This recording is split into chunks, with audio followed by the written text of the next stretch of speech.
नमस्कार, विबोध एकेडमी में आपका स्वागत है।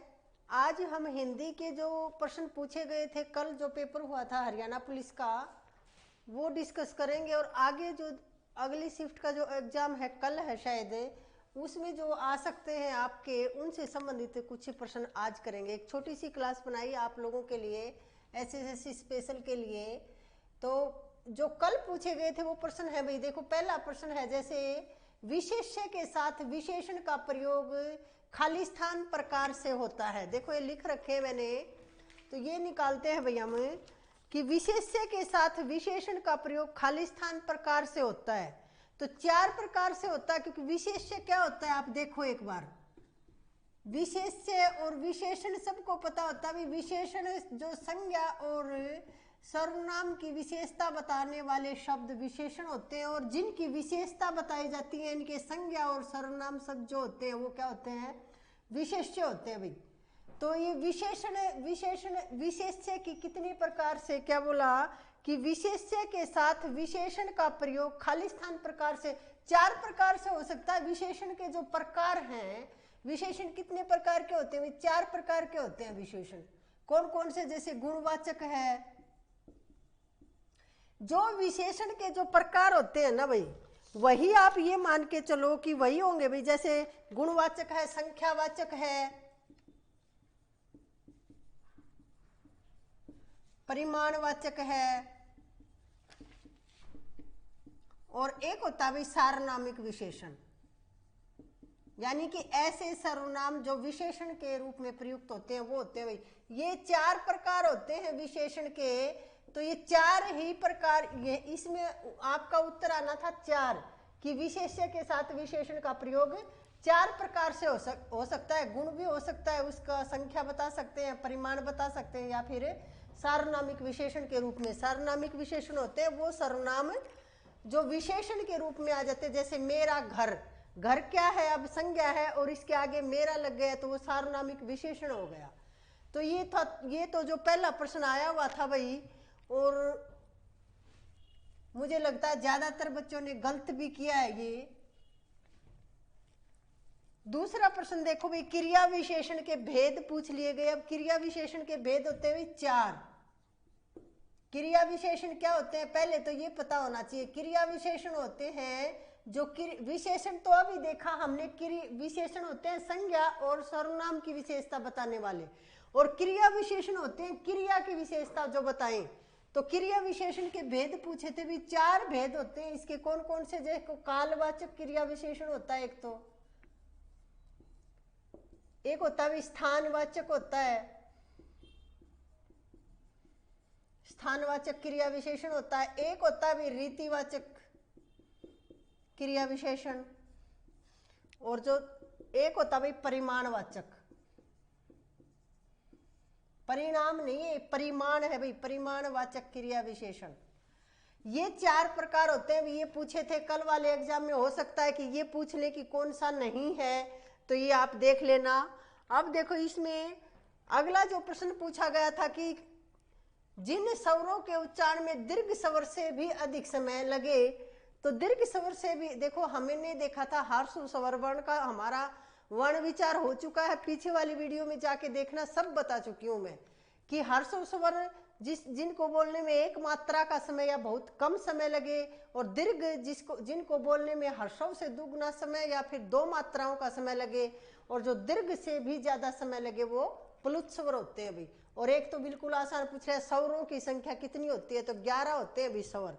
अब आपको मैं एक बात कंफ्यूजन यही दूर करती हूं कि हिंदी वर्णमाला में अब स्वर पूछ लिए कितने होते हैं, व्यंजन पूछ लिए तो आपको बताने हैं कितने, 33 व्यंजन बताने हैं भाई। 35 वगैरह के चक्कर में नहीं पड़ना है। देखो स्वर हैं हमारे कितने, 11, लेकिन अभी मैं लिखती हूँ 11 कौन कौन से, देखो ए आ ई उ री, फिर ए आई ओ औ, यहां तक होते हैं स्वर।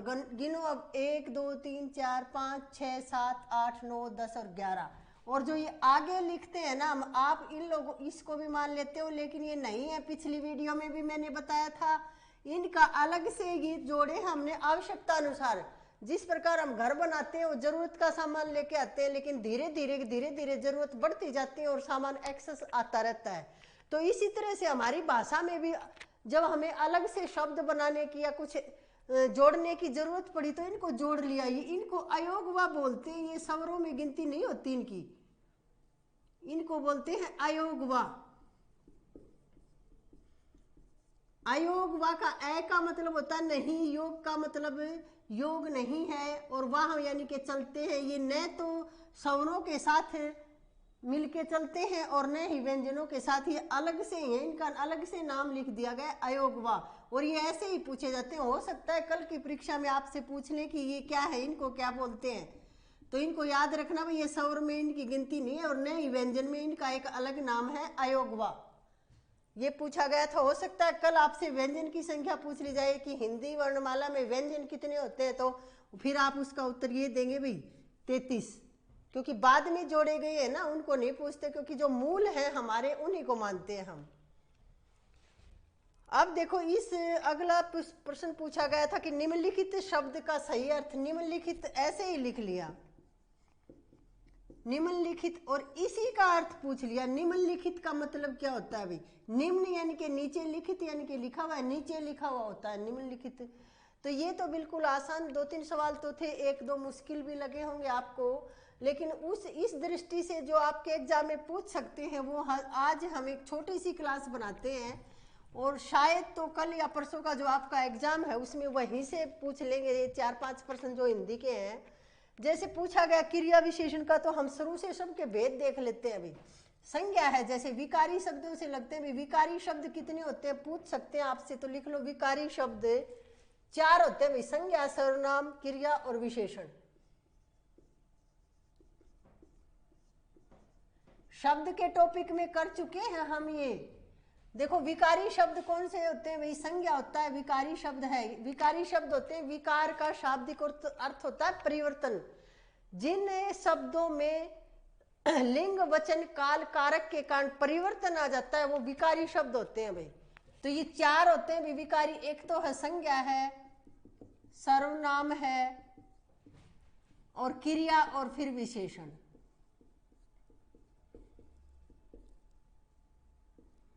चौथा है भाई ये विशेषण। अब देखो ये क्या है,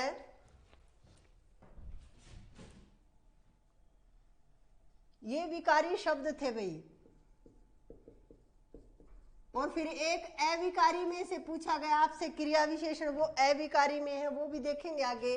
अब यहां से देख लेते हैं, या तो विकारी शब्द पूछ लेगा या फिर इसके ये जो है इनमें पूछ लेगा। जैसे संज्ञा के भेद पूछ लिया आपसे,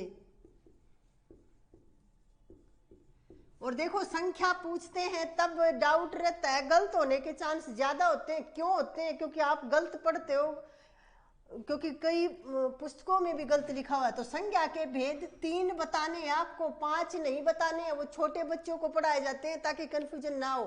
अब आप बड़े प्रतियोगिता परीक्षा दे रहे हो तो आपको बताने हैं संज्ञा के भेद 3। कौन कौन से? व्यक्तिवाचक संज्ञा,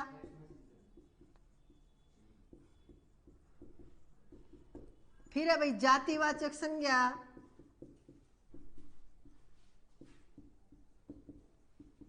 और तीसरा है भाई फिर भाववाचक संज्ञा। अब जो आप और पढ़ते हो ना, 2-5 भेद बताते हैं कई लोग, द्रव्यवाचक और समूहवाचक, वो जातिवाचक के ही उपभेद हैं, इसी के उपभेद है भाई। जैसे देखो द्रव्यवाचक और समूहवाचक जो होता है ना संज्ञा, द्रव्यवाचक संज्ञा में ये होते हैं सोना, चांदी, ये धातुएं, और एक होता है समूहवाचक में जैसे परिवार, सेना, ये होता है भाई समूहवाचक में। ये जातिवाचक संज्ञा के ही भेद हैं भाई, उपभेद है ये। तो संज्ञा के भेद बूझ लिया जाए, आपसे पूछता है तो आपको 3 बताने हैं भाई, गलत नहीं करना है अब की बार। अब देखो आगे देखते हैं भाई, हम दूसरा देखते हैं सर्वनाम। ये संज्ञा देखा हमने, ज्यादा लंबा नहीं करेंगे, डिटेल से अलग क्लासेज आपको हमारे विबोध एकेडमी प्लेटफॉर्म पे मिलेंगे, अलग से डिटेल से हर, जैसे संज्ञा की भी, सर्वनाम की, सब पूरी व्याकरण आपको मिलेगी। यहाँ हम सिर्फ कल या जो अभी रिसेंट जो एग्जाम चल रहे हैं ना, उनके रिवीजन के लिए करवा रहे हैं ये क्लास। सर्वनाम, सर्वनाम का मतलब होता है सर्व सबके, और नाम सबके। नाम के लिए जिन शब्दों का हम प्रयोग कर लेते हैं वो सर्वनाम है, या फिर संज्ञा के स्थान पर जिन शब्दों का प्रयोग करते हैं वो क्या है भाई, सर्वनाम है। अब सर्वनाम के भेद कितने हैं भाई, 6 भेद है भाई सर्वनाम के। लिखो कौन से है। एक तो है भाई पुरुषवाचक सर्वनाम है,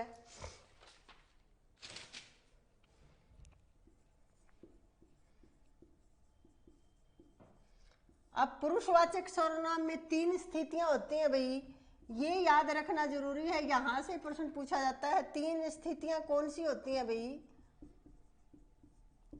3 स्थितियां होती हैं इसमें। एक होता है उत्तम पुरुष, एक होता है भाई मध्यम पुरुष, और एक होता है अन्य पुरुष।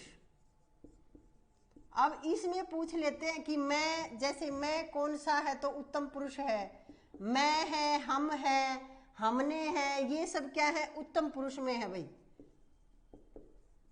और मध्यम पुरुष में है, जैसे तू है, तुम है, तुमने है, तुम्हें है। और अन्य पुरुष में है भाई वह है, वे है, ये सब क्या है भाई, अन्य पुरुष में आते हैं भाई। अब दूसरा जो इसका भेद, अगर संख्या पूछी जाए तो सर्वनाम की कितनी है भाई, 6 है। अगला है भाई निश्चयवाचक,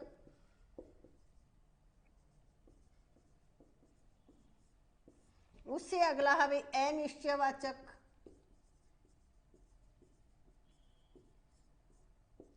और अगला है भाई संख्यावाचक सर्वनाम, और फिर है भाई परिमाणवाचक सर्वनाम, और फिर एक अनिश्चयवाचक सर्वनाम। उसके बाद अभी संबंधवाचक सर्वनाम है भाई,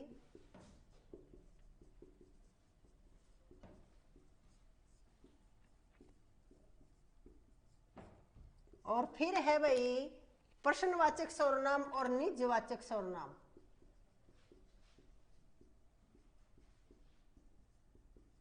और अगला जो छठा है भाई वो है भाई निजवाचक सर्वनाम, यहां लिख देती हूं निजवाचक सर्वनाम।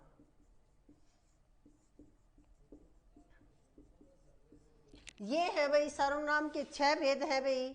फिर अगला जो विकारी शब्द है क्रिया, उसके बारे में देखते हैं भाई।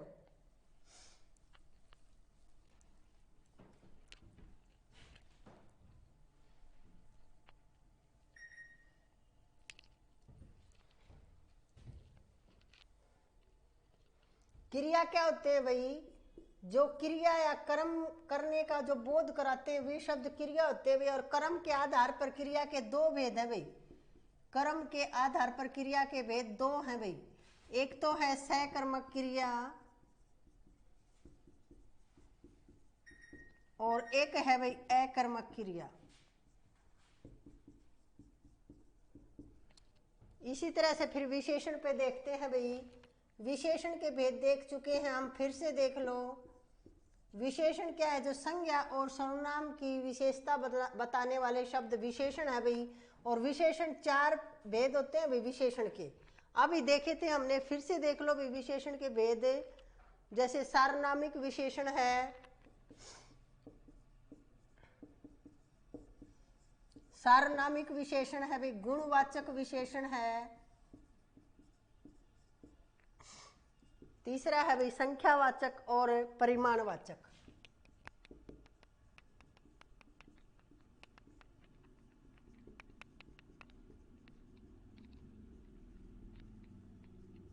ये है भाई विशेषण के भेद। और फिर देखते हैं भाई हम अविकारी शब्दों के बारे में देखते हैं। अब अविकारी शब्दों में पूछा गया था आपसे क्या, क्रिया विशेषण के भेद कितने होते हैं भाई, 4 होते हैं क्रिया विशेषण के भेद।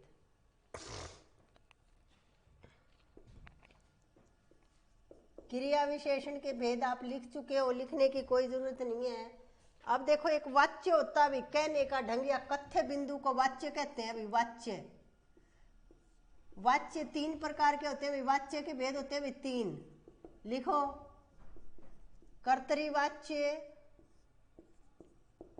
कर्मवाच्य और भाववाच्य। ये वाच्य के भेद होते हैं भाई 3, और अव्यय के भेद 4 होते हैं भाई। अव्यय के भेद भी लिख लो, पूछ सकते हैं आपसे। अव्यय या अविकारी, अव्यय या अविकारी शब्द होते हैं भाई, इसका दूसरा नाम अविकारी भी है। 4 भेद होते हैं भाई इसके। सबसे पहले तो यही होता है क्रिया विशेषण,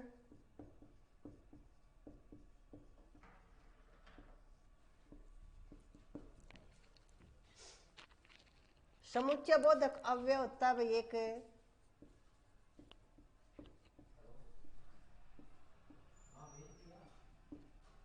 एक होता है भाई संबंध बोधक और विस्मय आदि बोधक।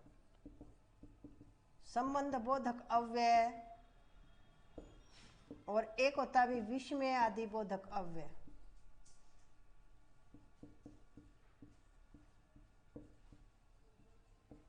ये होते हैं भी अव्यय के 4 भेद। ये भी आपसे पूछ सकते हैं। अब निपात होता है भाई जो पूछा जाता है, कई परीक्षाओं में पूछा गया है। वैसे सीटेट का तो ये प्रिय प्रश्न बन जाता है, लेकिन क्या पता आप लोगों के भी पूछ लें, तो लिख लेते हैं भाई हम। क्योंकि अव्यय, वैसे तो अव्यय के भेद पूछे तो 4 हैं, जो हमारे केंद्रीय हिंदी निदेशालय दिल्ली के द्वारा निर्धारित किए गए हैं जो नियम है, उनके अनुसार अव्यय के भेद है 4। लेकिन निपात को भी अव्यय में ही गिना जाता है भाई। और निपात ये याद कर लो भाई, निपात के कुछ उदाहरण लिख लो आप। जैसे ही आ गया तो निपात है भाई ये बलाघात। वाक्य में बलाघात देने के लिए इन शब्दों का प्रयोग किया जाता है। जैसे ही है, भी है, तक है, केवल है, भर है, तो है। ये शब्द ऐसे हैं कुछ जो निपात है भाई, इनको निपात बोला जाता है। और ये वाक्य में बलाघात बनाने के लिए इन शब्दों का प्रयोग किया जाता है। अब देखते हैं भाई हम, जैसे लिंग और वचन के भेद पता है आपको। लिंग 2 प्रकार के हैं भाई हिंदी में, स्त्रीलिंग और पुल्लिंग। ऐसे ही वचन के भी 2 भेद हैं, एक वचन और बहुवचन। और काल के 3 भेद हैं, आपको पता है सबको, फिर भी लिख लो। काल है जैसे 3 भेद है भाई। भूतकाल है, जो जा चुका है वो भूतकाल है। चल रहा है वो क्या है भाई, वर्तमान काल। और आने वाला जो समय है वो है भाई भविष्यत काल। ये 3 काल के भेद हैं। लिंग और वचन के भी लिख लो भाई। लिंग के भेद, लिंग के 2 है भाई हिंदी में, 2 माने जाते हैं भाई, स्त्रीलिंग और पुल्लिंग। जो स्त्री जाति का बोध कराए वो स्त्रीलिंग, और जो पुरुष जाति का बोध कराए वो पुल्लिंग। और इसी तरह से हिंदी में वचन भी 2 माने जाते हैं भाई। 2 भेद हैं वचन के भी, एक वचन और बहुवचन।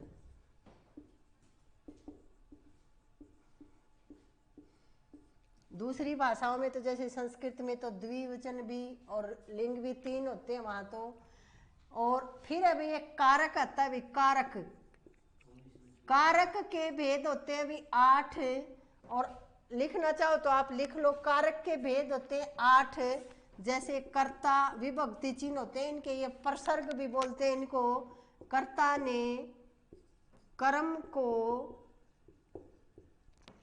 कर्ण से संप्रदान के लिए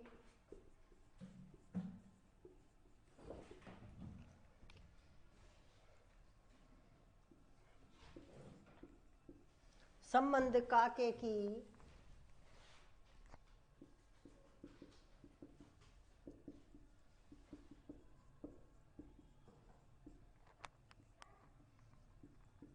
अपादान से पृथक या अलग होना। और फिर है भाई अपादान के बाद कर्ता ने कर्म को करण से संप्रदान के लिए संबंध काके की अपादान से पृथक। और फिर अधिकरण में परवई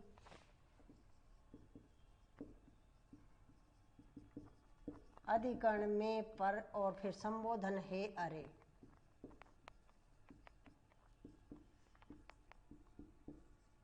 ये होते हैं भी कारक। और ये सभी जो हमारे हिंदी में जो टॉपिक होते हैं उनके भेद लिखवा दिए मैंने डिटेल से। अलग अलग क्लास तो आपको अलग से देखनी पड़ेगी, लेकिन ये मोटा मोटा रिवीजन आप करो तो ये आपकी परीक्षा के लिए काफ़ी उपयोगी सिद्ध हो सकते हैं भाई। आज के लिए इतना ही। नमस्कार।